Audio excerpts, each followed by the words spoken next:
या तो भर्ती अभियान चल रहा है अब, या तो बीजेपी में भर्ती हो जाओ और नहीं तो सीबीआई के कोर्ट में जाओ। दो में से एक रास्ता चुनना पड़ेगा आंदोलनकारियों को।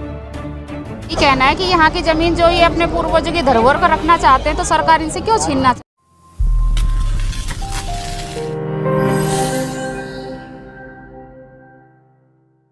हरियाणा सरकार द्वारा गुरुग्राम के कासन गांव व आसपास के करीब 1 दर्जन गांवों की 1810 एकड़ जमीन को अधिग्रहण किए जाने से नाराज किसान 65 दिनों से मानेसर में धरने पर बैठे हुए हैं, जिस धरने पर एक के बाद एक किसान नेता व राजनेता पहुंचकर सरकार द्वारा अधिग्रहण की गई जमीन का विरोध करते हुए किसानों को जमीन वापस लौटाने की मांग कर रहे हैं। देखो, धरना तो ये लंबे चलेंगे, सरकार ये कहते रहेंगे, सरकार अभी कोई इनको जवाब दे देगी, वो कागजी कार्रवाई अपनी करेगी। सरकार आड़ के फंसेगी जब वो जमीन पे कब्जा लेगी, वहाँ पे सरकार घिरेगी, अपना मुआवजा ना उठावे और ना जमीन देंगे। ये यहाँ पे निर्णय किसानों का होगा, महिलाओं बच्चों का होगा। ये जमीन वो छोड़ देंगे नहीं। रेजिडेंस के पास में जमीन है, इनकी पूरे गांव की जमीन चली गई। इन्होंने अपनी जमीन वहाँ बांट के कुछ खरीद के सबने अपने घर बार बना रखे, इनकी कॉलोनी नहीं उजड़ेगी। किसानों की महापंचायत स्थल पर पहुंचे किसान नेता राकेश टिकैत ने किसानों को संबोधित करते हुए कहा कि किसानों की 1 इंच जमीन भी सरकार को नहीं दी जाएगी। सरकार ने भले ही जमीन का अवार्ड कर दिया हो, लेकिन सरकार की तरफ से जब जमीन पर कब्जा लिया जाएगा तो किसान आर पार की लड़ाई के लिए भी तैयार है, लेकिन सरकार को इस जमीन ये बिल्कुल नहीं देंगे। कहा कि सरकार की जमीन अधिग्रहण की जो नीति है वह किसानों के खिलाफ है, इसमें किसानों को कोई फायदा नहीं होता और सरकार मासूम किसानों की जमीनों को अपने औने पौने दामों पर खरीद कर उनका भविष्य खत्म कर रही है। कहा कि ये लड़ाई लंबी चलेगी और जब तक किसानों की जीत नहीं हो जाती वो इसी तरह से धरने पर बैठे रहेंगे। टिकैत ने सीबीआई रेड पर बोलते हुए कहा कि जो भी बीजेपी सरकार के खिलाफ बोलेगा उसी पर सीबीआई की रेड होगी। कहा कि बीजेपी में भर्ती अभियान चल रहा है, या तो बीजेपी में भर्ती हो जाओ या फिर सीबीआई कोर्ट के चक्कर काटो। और ना इस रेट में किसान जमीन दे रहा है। सरकार ने जिस तरह से इसमें छेड़खानी करी है कानून में, और कोई भी जमीन अधिग्रहण करवा सकता है, डीसी को पावर दी है, उससे आपस में झगड़े बहुत बढ़ेंगे।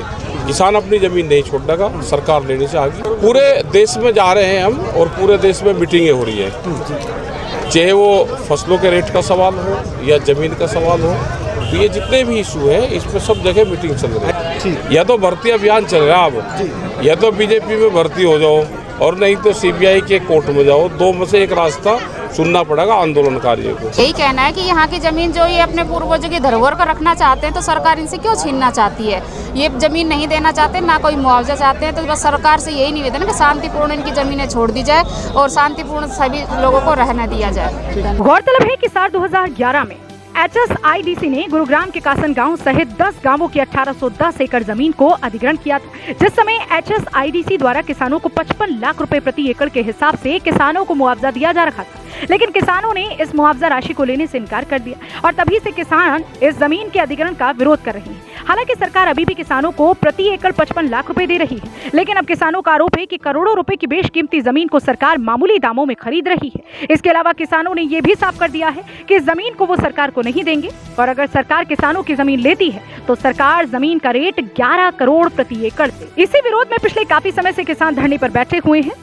वहीं इस बीच किसानों ने जहां रोड मार्ग जाम किया, वहीं स्थानीय विधायक के निवास पर भी प्रदर्शन कर चुके हैं, जहां पर किसानों की मीटिंग मुख्यमंत्री के साथ कराने और मुआवजा राशि को बढ़ाने का आश्वासन भी दिया गया था, लेकिन ना तो मुख्यमंत्री के साथ टाइम दिए जाने के बाद मीटिंग हुई और न ही मुआवजा राशि बढ़ाई गई, जिससे नाराज किसान अनिश्चितकालीन धरने पर बैठे हुए हैं। जहां पर किसान नेता गुरनाम सिंह चड़ून व राकेश टिकैत सहित कई राजनेता भी किसानों के बीच पहुंचकर किसानों को आंदोलन को और गति दे रही है। लेकिन देखने वाली बात यह होगी कि किसानों की सरकार किसानों की मांगों पर किस तरह की और क्या कार्रवाई करती है।